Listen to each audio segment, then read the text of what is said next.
Cane Creek Ranch 660 acres is a productive grass ranch with Bermuda, Fescue, Clovers, and Native mixed grasses. The property is 70% open pasture and is fenced and cross-fenced, with the NRCS indicating nearly 20,000 tons of vegetation produced on a normal year.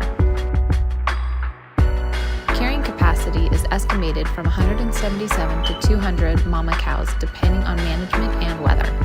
There are several cattle markets nearby such as McAllister, Muskogee, Tulsa, Okmulgee, Oklahoma City, and Joplin, Missouri.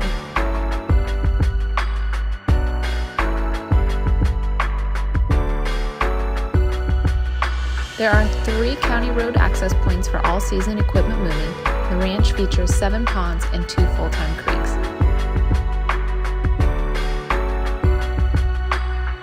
There is excellent hunting along Cane Creek for trophy deer, turkey, squirrels, and other indigenous wildlife. The ranch also features shale gravel deposits that could be sold or used for roads throughout the ranch.